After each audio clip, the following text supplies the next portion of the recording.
Sa mga katik vloggers, mga subscribers, bago at saka luma, mga supporters, mga dumaan, dumalaw at bumisita sa channel, lahat ng mga viewers, secret viewers at silent viewers, magandang araw. So meron tayo dito isang EMFM SW1, SW2 transistor radio, portable siya, tapos ano siya, rechargeable. Yung problema nito ay walang power, no? So sa mga ganitong circuit na gumagamit ng capacitive power supply, ito siya. Okay, yan yung kanyang capacitor, Mylar capacitor, tapos nandito sa likod yung kanyang rectifier. So sa mga ganitong circuit na walang power, kapag buo yung capacitive power supply niyan, nasa mga 90%, 100%, ang problema niyan ay yung tinatawag na LDO. Isang 3 volts regulator na nagsusupply dito sa kanyang tuner. So hindi magkakaroon ng power yan dahil magiging shorted siya. Kapag nagsushort yan, so magdadrop yung 5 volts. Okay? So ngayon, ang numero niyan, kung titingnan mo siya, sisilipin mo siya gamit yung microscope or lens, makikita mo siya, meron siyang number na 65Z, Z as in zebra, 65Z5.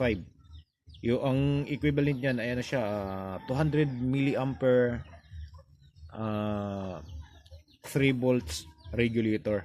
So hindi siya transistor, isa siyang regulator. Ito yun, yung maliit na yan. Yan.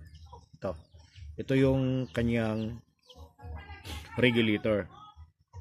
Yan. So mahirap hanapin yan.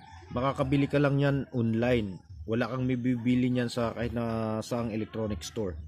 Mga physical store, wala kang mabibili. So ang ginagawa natin para mabuo siya, naghahanap tayo ng mga 1117 na 3.3 volts na regulator. So ito yun. Ayan, sa mga lumang sirang natin, board ng mga flat TV. Ayan. Ito yung pinalit natin. So kung paano siya i-modify, paano siya papaganahin, so tingnan mo na lang yung pin out ng 65Z5 tsaka yung 1117 na 3.3 volts regulator. Okay? So makita nyo kung saan yung input nya, saan yung ground, saan yung out, o kaya yung adjust. Yun na lang yung gagawin nyo. So ito papakita natin sa inyo, So ito yung madalas na nasisira dito, itong maliit na to, dahil nga dito, dahil napakataas ng supply yung pumapasok dito sa kanya, napakataas ng supply galing dito sa kanyang capacitive, ito yung madalas kong nababantay, hindi lang sa mga ganitong portable radio, pati na rin doon sa mga malalaki, yung may mga USB na ganun din, meron ding naka built-in battery.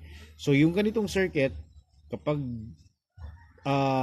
walang charge yung battery mo, mapapagana mo siya pero mahina. Kapag nilakasan mo na, mamamatay yung sound dahil sa baba ng amperahe nitong capacitive power supply. Ang trabaho lang talaga nitong capacitive power supply ay magkakarga lang sa kanyang built-in battery. Tapos yung kanyang built-in battery, kapag meron na siyang charge, yun na yung magpapatakbo ng buong circuit ng radyo natin.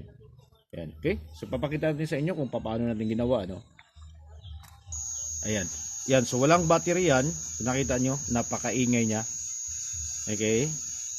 Tapos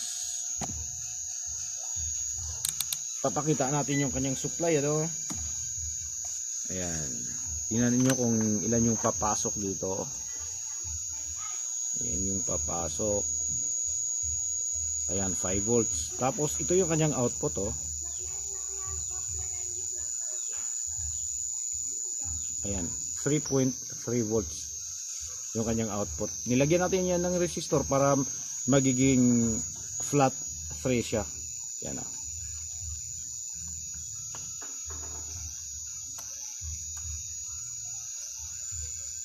diba? 3. So kahit na hindi mo nalalagyan siya ng resistor,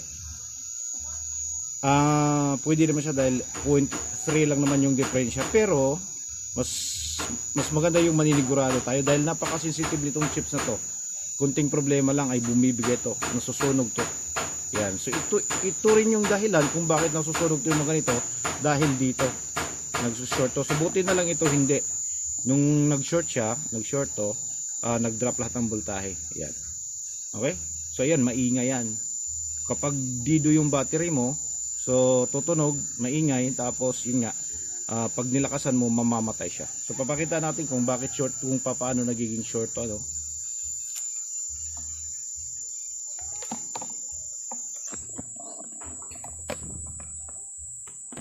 Yan. So, tingnan nyo ng maigi. Test natin siya. Yan, oh. Okay, saan ba yun? Ayan. Tingnan nyo yung mga paa niya, oh. Oh. Oh. Yan. So, shorted na talaga. Sira na talaga siya. So, ngayon, ilulod natin tong battery nito, no? Ayan, ah. Yan. Ilulod natin siya. Pag nakaload na to, tapos i-on mo siya, o kahit na nakasaksak, mawawala na yung ingay. Okay, volume tayo.